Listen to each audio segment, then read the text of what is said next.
歡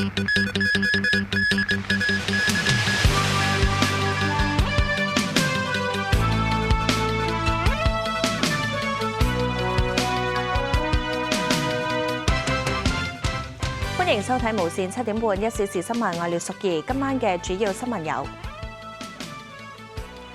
巴拿馬臨時接管由長和旗下港口公司營運嘅2個巴拿馬港口，中方重申堅決維護企業嘅正當合法權益。聽日發表新一份財政預算案，消息話政府將會撥款數以億計支持體育發展。港鐵荃灣線下個月中啟用新信號系統，港鐵預計初期可能要磨合，但唔影響行車安全。詳細內容，巴拿馬當局發出公佈，撤銷長和集團子公司對巴拿馬運河2個港口嘅特許經營權，並接管港口資產。長和發聲明反對，重申強行接管碼頭唔合法，保留追究權利。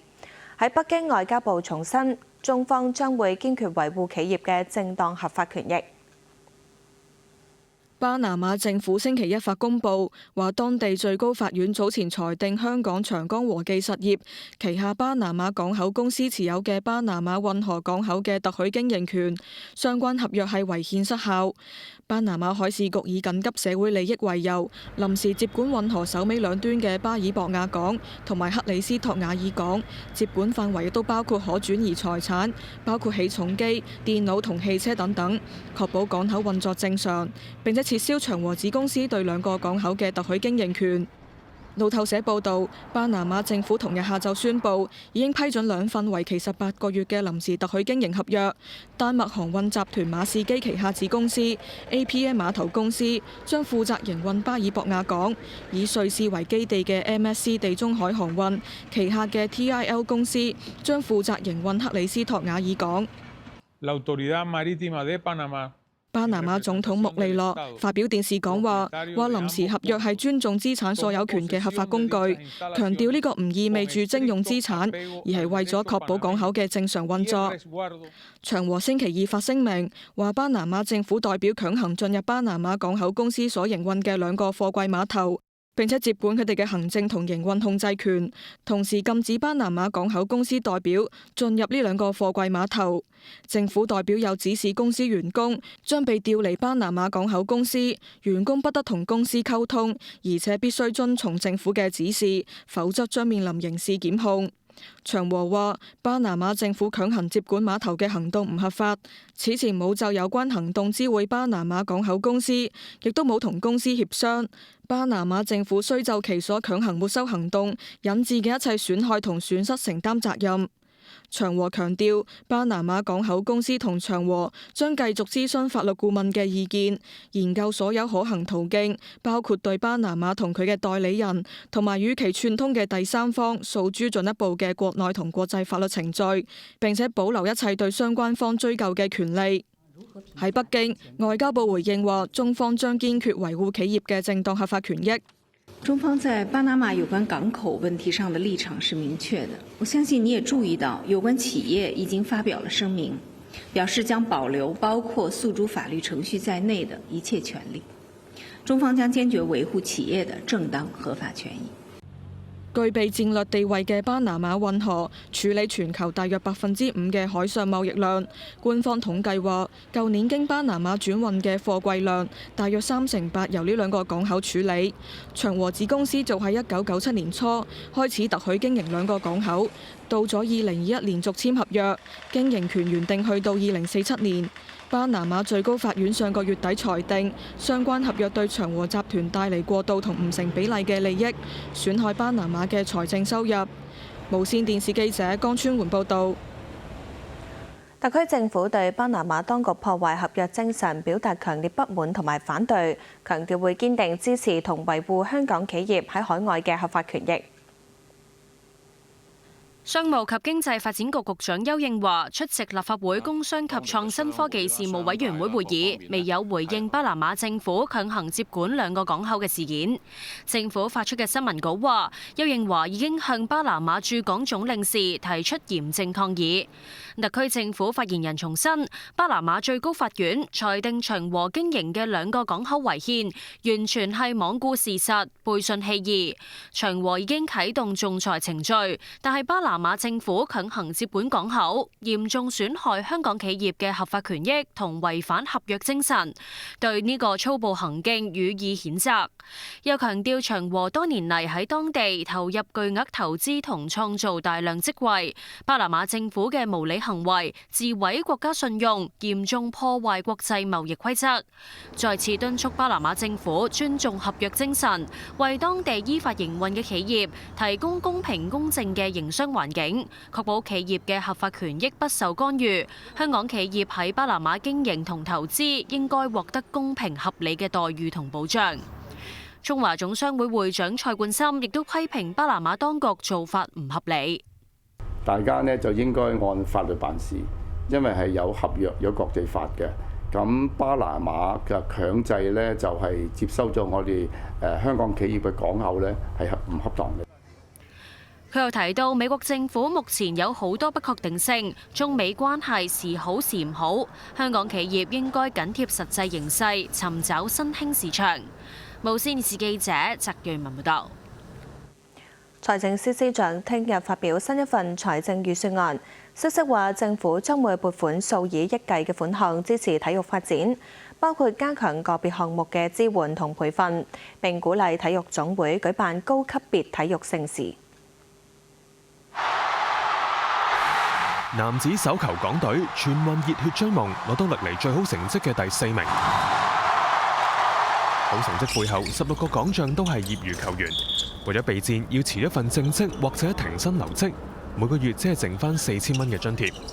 消息話預算案將會撥出一筆數以億計嘅款項，去到藝術及體育發展基金支援體育發展，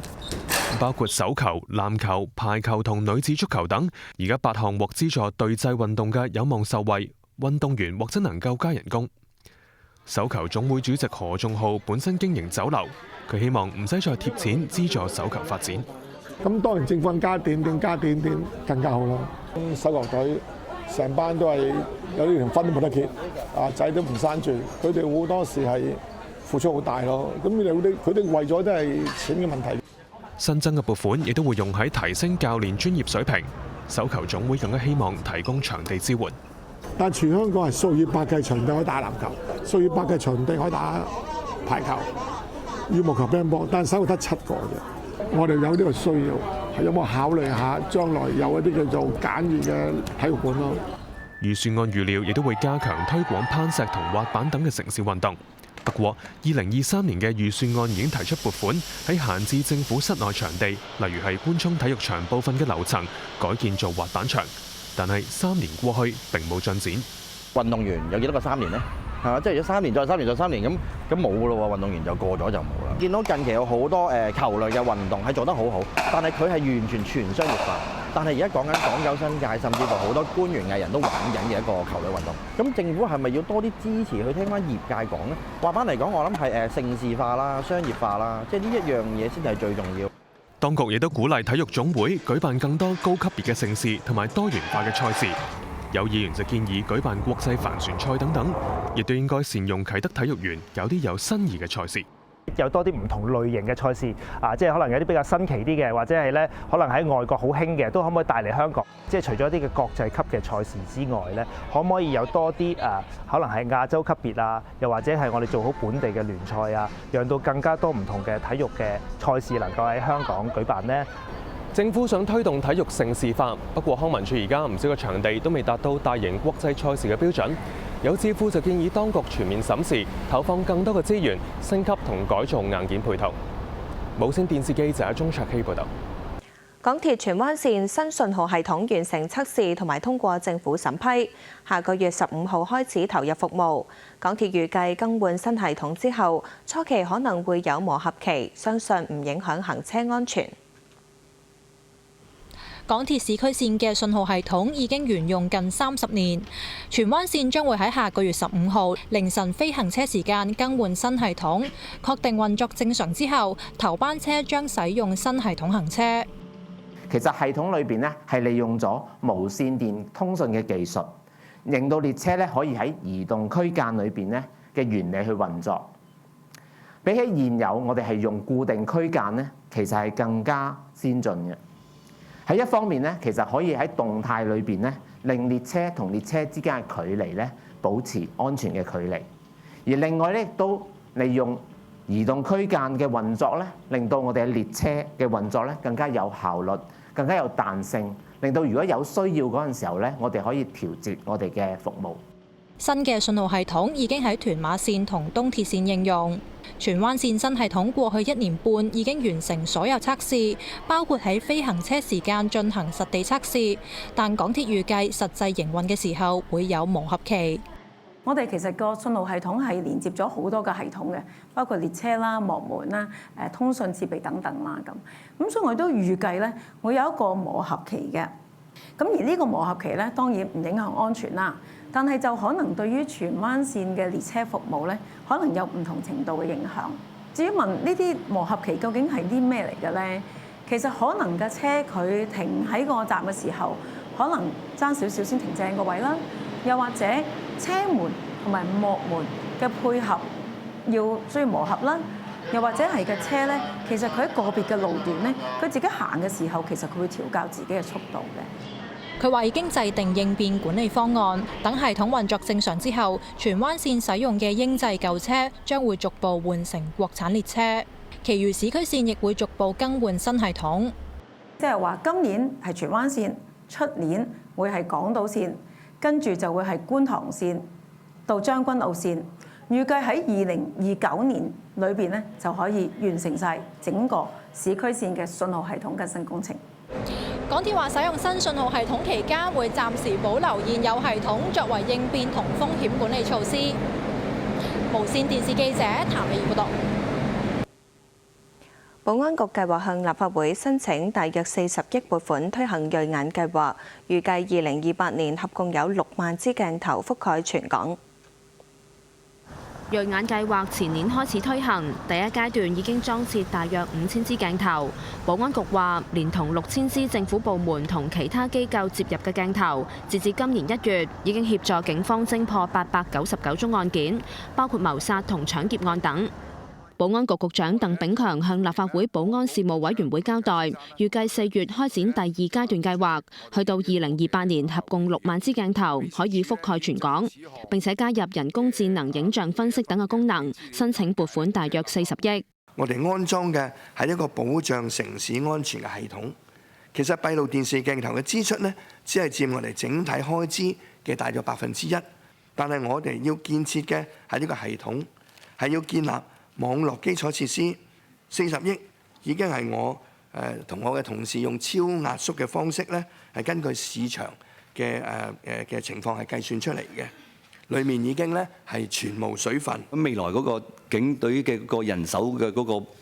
個編制嗰度，會唔會因為呢個銳眼計劃咧而會有所調整？我哋以往咧有劫案完咗之後咧，我做個鏡頭去睇，好花時間係咪？咁而家有咗銳眼咧，就會快捷啲啦。咁我咪慳咗嗰啲嘅人手咯，令到我哋可以更加集中透過銳眼，我哋知道邊啲地方咧係可能會高罪案、高發性，而我哋加強咗巡邏，嗰啲人手亦都用翻喺呢啲地方嘅。政府亦都同商業機構商討，將商場等公眾地方嘅鏡頭接駁入警方系統。我哋而家海關有啲咧係一啲嘅動作嘅辨識，高危動作辨識嘅。例如會唔會係見到一個類似攞住把刀嘅人咧喺度行嚟行去咧？咁因為事實商場我哋都發生過2、3宗呢啲嘅事故噶嘛。咁我哋都係研發緊喺一啲嘅公眾嘅地方。我如果發現有人打交，咁我哋未有人報警之前，令我哋警方已經主動去處理咯咁樣。有議員就關注用人工智能分析嘅準確度。由於你係覆蓋範圍大咗，咁會唔會出現一啲即係點錯相嘅情況咁？我唔會基於 AI 話俾我聽呢個係咧，就係去檢控呢個人嘅。但事實上係可以收窄咗我哋，咦呢個人係咪就係嗰個人呢？但係不能夠完全替代我哋刑偵人員嗰個查案嘅技巧。局方又話，系統儲存嘅數據一般喺1個月內會自動銷毀，亦都會做好數據加密等等，保護公眾嘅私隱。無線電視記者劉慧儀報道。美國特朗普政府今日開始引用另一條貿易法例，向全球多地加徵1成半關稅。特朗普又警告，如果有國家以最高法院早前嘅裁決耍花招，將會面對更高關稅。喺北京，商務部表示正密切關注並將會全面評估美方相關嘅關稅舉措。美國最高法院日前裁定，特朗普政府根據國際緊急經濟權力法向全球多地徵收對等關稅屬違法。總統特朗普星期一喺社交平台發文，警告任何國家，尤其嗰啲長期敲詐美國嘅國家，如果想利用呢一項裁決耍花招，試圖推翻之前嘅關稅政策，將面臨嚴重嘅後果。美方會向佢哋徵收更加高嘅關稅。特朗普又宣稱最高法院嘅相關裁決喺國際層面釀成分裂，反而賦予佢更大嘅權力。因應裁決，白宮喺東岸時間星期二凌晨起停止根據國際緊急經濟權力法徵收關稅，同時改由1974年貿易法第122條接力，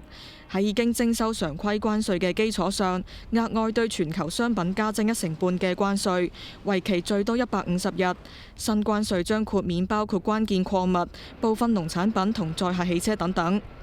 另外，《華爾街日報》引述知情人士透露，特朗普亦都考慮以其他手段繼續加徵關稅，包括引用1962年貿易擴張法第232條款，以威脅國家安全為由，要求商務部對特定輸美商品展開調查。據報，特朗普有意對大型電池、鐵製配件、塑膠管、工業化學品、電網同電訊設備6種產品徵收新嘅國家安全關稅。報道話，特朗普喺第2個任期已經引用呢條法例，對鋼鐵、汽車、汽車零件等嘅產品加徵關稅，唔受最高法院日前裁決影響。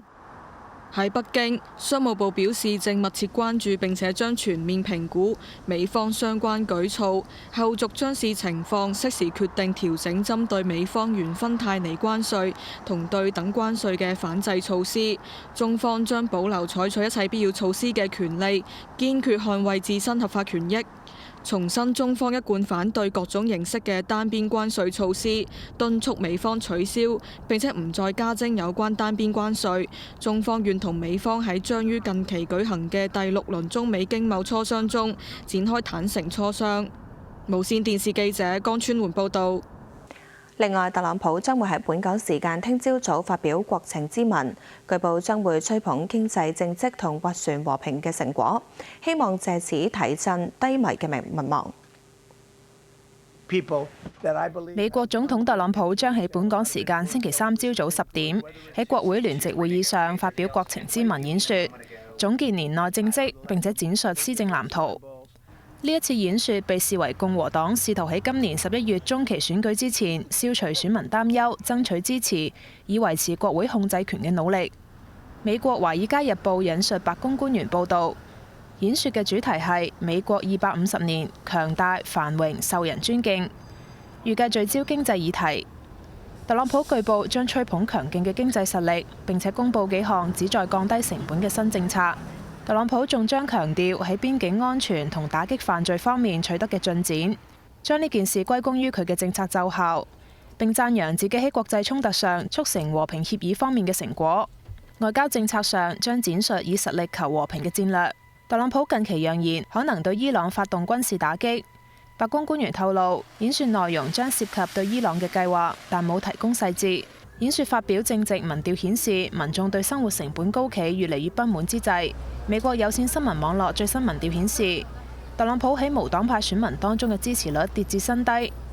有68%嘅受訪者認為佢對國家嘅重要問題關注不足。美國政府公佈數據顯示，舊年年底經濟增速急劇放緩，10月至12月嘅經濟增長率係1.4%，顯著低於預估嘅2.5%。特朗普2024年喺大選當中獲勝，好大程度上係基於佢承諾控制物價上漲同埋打擊非法移民。而民調顯示，民眾對特朗普喺呢2個議題上嘅施政表現多抱持不信任嘅態度。無線電視記者江月報導。俄烏戰事4週年，莫斯科一個火車站發生爆炸，一個警員死亡，2人受傷。俄羅斯總統普京會晤俄烏戰事陣亡嘅士兵遺屬。匈牙利阻止歐盟加強制裁俄羅斯。喺俄烏戰事爆發4週年之際，俄羅斯首都莫斯科一個火車站發生爆炸，現場冒煙。有警車爆炸之後停喺路邊。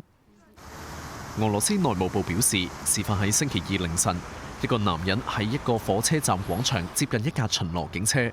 之後引爆一個爆炸裝置，施襲者同埋一個警察當場死亡，另外有2個警察受傷。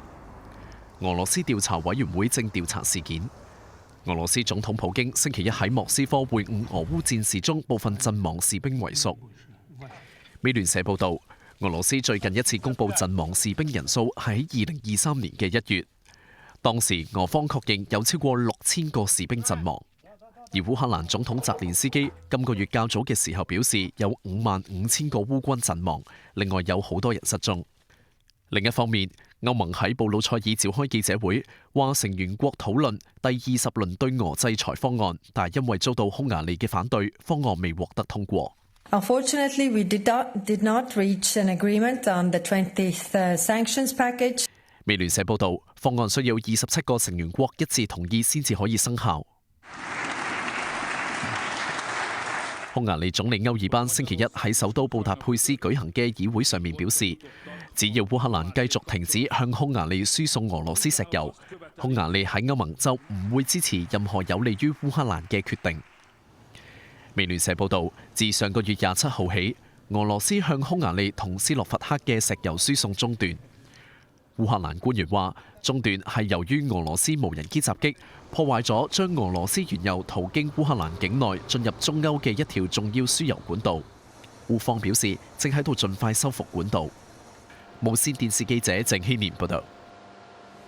南韓前總統尹錫悅就內亂案一審被判終身監禁嘅裁決提出上訴。尹錫悅律師團隊表示，一審判決存在事實認定錯誤同法律理解錯誤，請求二審法院依法糾正錯誤嘅判決。又指對特檢組嘅無理起訴同衍生出嚟嘅一審判決，絕不能保持沉默。而負責調查內亂案嘅特檢組，據報亦都初步決定就一審量刑不當提出上訴。特檢組之前要求判處尹錫悅死刑，不過法院上星期四一審判處佢終身監禁。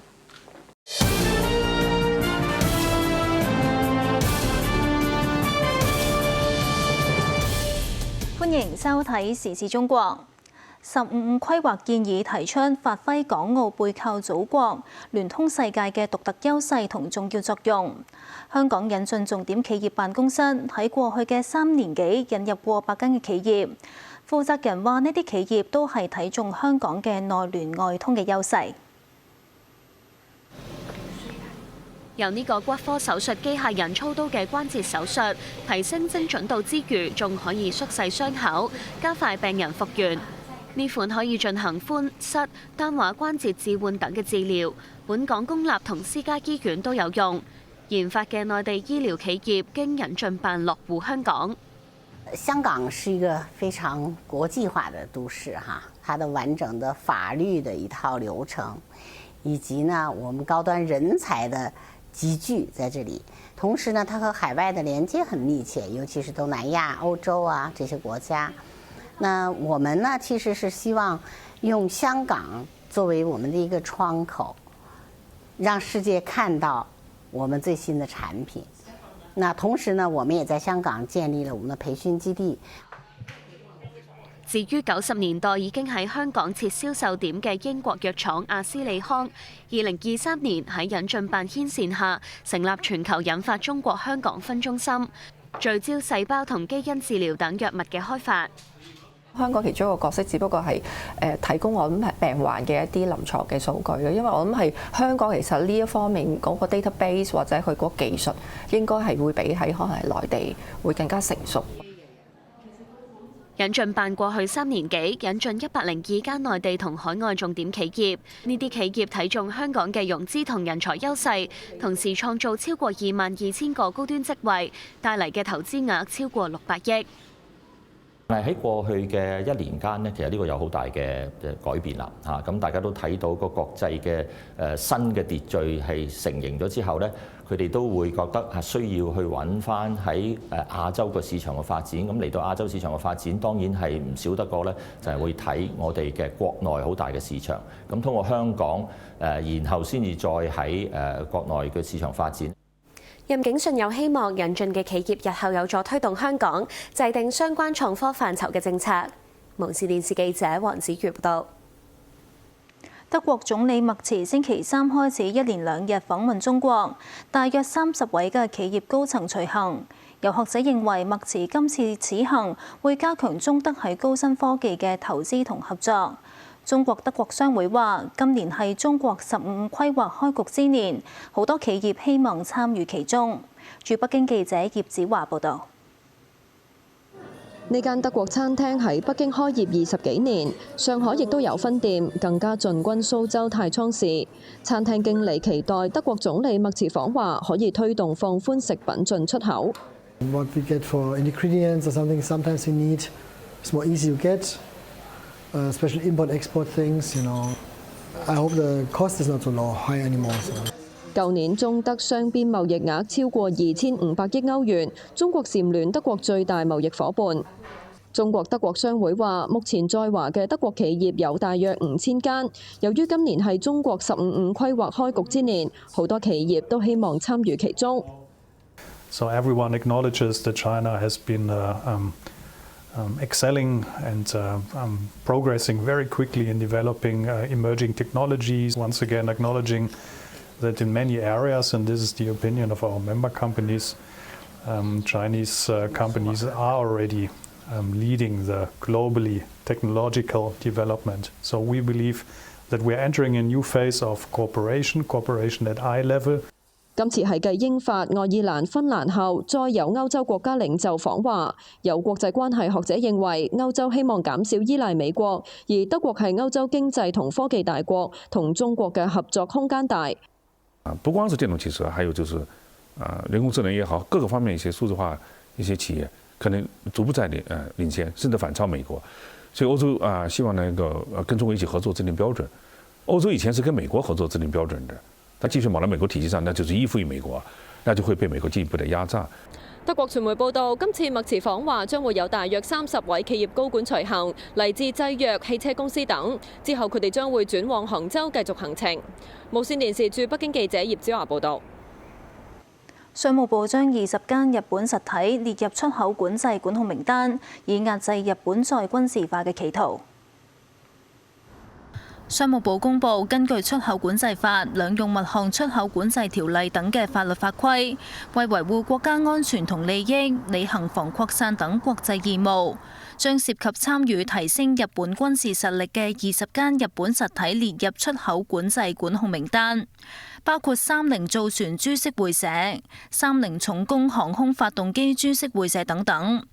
公告又禁止出口經營者向呢20間實體出口兩用物項，並禁止境外組織同個人將原產於中國嘅兩用物項轉移或者提供俾呢20間實體，正進行嘅活動就要立即停止。商務部又將斯巴魯株式會社、蘇巴魯、東京科學大學等20間冇辦法核實兩用物項最終用戶、最終用途嘅日本實體列入關注名單。所謂嘅兩用物項，即係既有民事用途又有軍事用途，或者有助提升軍事潛力嘅貨物、技術同服務。2026年兩用物項管制清單多達上千項，涵蓋稀土等嘅礦產，以及無人機、傳感器、導航同航空電子、核能等嘅材料、設備同技術。商務部話，有關措施嘅目的係制止日本再軍事化同擁核企圖，完全正當、合理、合法。中方依法列單嘅行為只係針對少數嘅日本實體，相關措施只係針對軍民兩用物項，唔影響中日正常經貿往來。誠信守法嘅日本實體完全無需擔心。無線電視記者曹家永報導。國家安全部披露，有境外反華勢力以快速入籍嚟誘騙中國公民參加反華活動同埋課金。國家安全部話，一個中國公民出國探親嘅時候，當地一個反華組織頭目以同鄉嘅身份接近佢，並聲稱有特殊渠道可以幫佢快速入籍，俾佢同定居喺國外嘅仔女團聚。特殊渠道即係要簽署投名狀同參加反華活動，發表抹黑攻擊中國共產黨同政府嘅言論，然後再由嗰個反華組織頭目協助佢哋申請政治庇護。嗰名中國公民參加反華活動嘅時候，組織頭目都會拍片記錄，聲稱係方便辦理入籍嘅時候可以提供足夠嘅受迫害材料。同時，頭目又編造大量嘅理由，先後說服嗰名中國公民捐助幾萬蚊人民幣。但喺完成幾次任務之後，對方仍然遲遲未幫佢申請入籍。組織頭目又以佢參加反華活動嘅影片要挾佢繼續完成任務。嗰名公民喺回國之後，主動向國家安全機關自首，被當局依法進行批評教育。根據反間諜法，實施間諜行為嘅人，若果自首或者有立功表現，可以從輕、減輕或者免除處罰。若果喺境外受脅迫或者被誘騙從事危害中國國家安全嘅活動，喺入境之後及時說明情況，而且有悔意，可以不獲追究。內地為期9日嘅春節假期，全國有超過28億人次出行。假期喺星期一結束，交通運輸部公佈，春節假期期間全社會跨區域人員流動量累計超過28億人次，日均有大約3億1000萬人次出行，按年增長大約係8.2%，出行規模創歷史新高。自己揸車出行嘅人佔咗大多數，日均有2億7000萬人次。國內出遊有5億9600萬人次，旅遊總花費大約係8034億元人民幣，都創咗歷史新高。內地多處近日天氣唔穩定，其中陝西西安一夜之間溫差相差近20度，並且出現罕見嘅短暫強降雪。踏入2月底，陝西星期一出現大範圍雨雪，高速公路能見度低，當局出動除雪設備清理結冰嘅路面。喺省會西安，24小時內氣温急跌咗20度，落起密集嘅大雪。大雪紛飛之下，喺動物園嘅大熊貓夢夢仍然無懼嚴寒喺雪地度玩。飼養員話：大熊貓怕熱，所以冰天雪地反而有助增加佢哋嘅活動量。喺春節長假期之後第一個上班日，新疆烏魯木齊大範圍落雪，路面就輕微積雪，啲車都要減速。警方喺路面指揮交通。新疆伊犁特克斯縣嘅牧場就帶領11萬隻羊群喺風雪中轉到春季牧場。氣象部門預測，北方地區嘅氣温近日會回升，不過喺月底前氣温波動比較大。例如吉林長春星期3最高氣温將會升到-9度，到星期6又會跌到零下6度，提醒民眾要留意。而南方地區星期3開始會持續多雨，星期6會擴大到華南等地。台灣宜蘭近海發生黎克特制5.6級地震。地震發生嘅時候，可以見到天花嘅吊燈輕微搖晃。地震喺中午12點幾發生，震央位於宜蘭縣近海，震源深度66.7公里。宜蘭、新北市、台北市等至少7個縣市有震感，最大震度係4級。受到地震影響，台鐵部分列車一度要減速行駛。呢節時事中國講到呢度。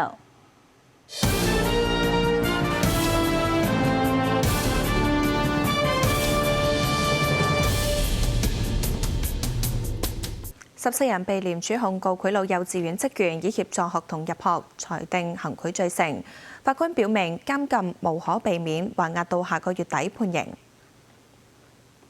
呢一宗區域法院案件喺西九龍法院審理。案發喺2018年至2021年期間，英基烏溪沙幼稚園時任行政主任林珍妮被控收受13個家長同1個中間人2萬蚊至20萬嘅賄款，合共大約110萬。安排原本喺輪候名單入邊較後位置嘅12個學童獲優先插隊入讀。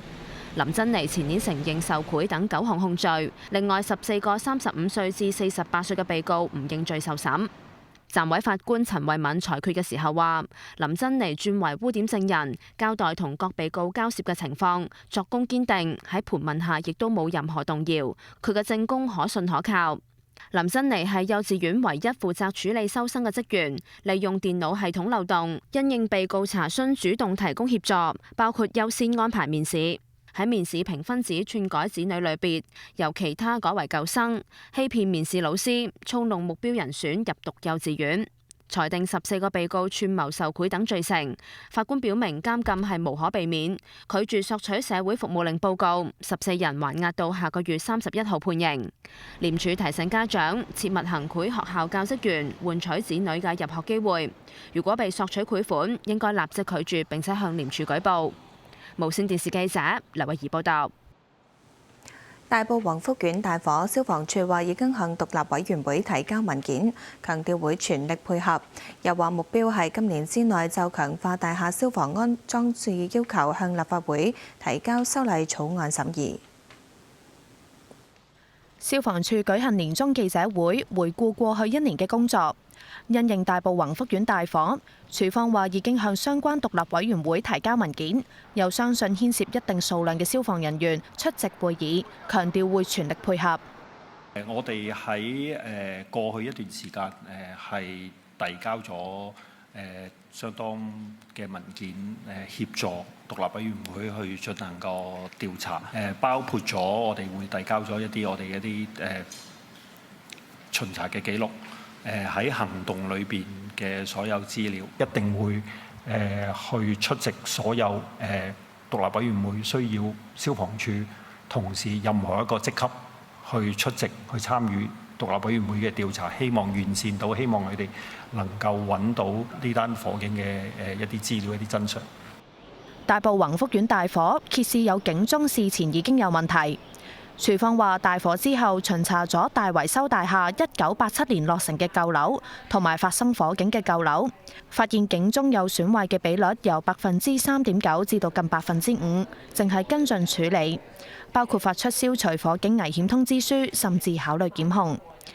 至於之前當局提出修例強化大廈消防裝置要求，包括關閉消防裝置之前要先獲得消防處批准，並將物業管理公司同時列為大廈消防安全責任人等等。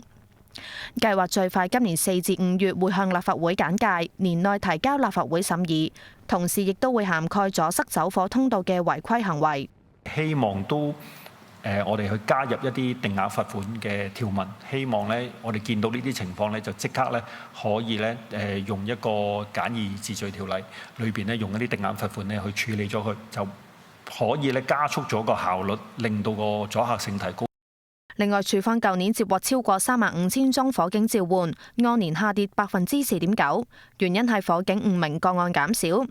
而舊年有2000宗樓宇火災，按年多25宗，主因係電力故障同埋不小心處理煙頭等人為因素。無線電視記者蕭亞文報道。泰國清邁旅遊熱點老虎王國近日有72隻老虎染病死亡，老虎王國暫時關閉全面消毒。當局檢測之後確認老虎係死於犬瘟熱病毒同支原體細菌合併感染所致，兩種病毒都係高度傳染，但唔會由動物傳人。園區工作人員嘅健康檢查結果正常，當局責令園區將患病同健康嘅動物隔離，並且幫老虎接種疫苗，降低傳播風險。又話老虎有野性，難以同人類密切生活。因此，當工作人員察覺到異常嘅時候，病情已經進入晚期。泰國動物權益組織表示，事件突顯泰國用於娛樂用途嘅圈養老虎所處嘅生存環境極其惡劣。日本有一隻獼猴 BB 自細就被媽媽棄養，並且被猴群欺凌，成日都抱住一隻紅毛猩猩玩偶喺網上爆紅，有美國網紅提出收購。無人愛佢這種孤兒仔，唯有抱住隻毛公仔。喺日本千葉縣市川市動植物園內，呢隻6個月大名為 Punch 嘅獼猴 BB 多次嘗試埋堆，卻遭到猴群欺凌，被大力推開。得一個好朋友會陪佢玩同瞓，就係一隻紅毛猩猩公仔。呢隻獼猴 BB 舊年7月26號出世，冇耐就俾母親棄養，只可以接受人工哺育。飼養員認為係7月嘅極端高溫天氣令母猴棄養幼仔，為咗補足母愛，令獼猴 BB 獲得安全感，佢嘗試提供捲起嘅毛巾同各種公仔。獼猴 BB 最終揀咗紅毛猩猩公仔，成為佢最安心嘅陪伴。有專家話，棄養嘅情況並唔常見，但年齡、健康問題同缺乏經驗等等，會係導致母猴棄養嘅因素。獼猴 BB 坎坷嘅身世同抱住公仔嘅可愛樣，喺社交平台上引起熱議，吸引大批民眾到園內同佢見面。並且有美國網紅提出以25萬美元嘅價格，折合近200萬港元收購呢隻獼猴 BB。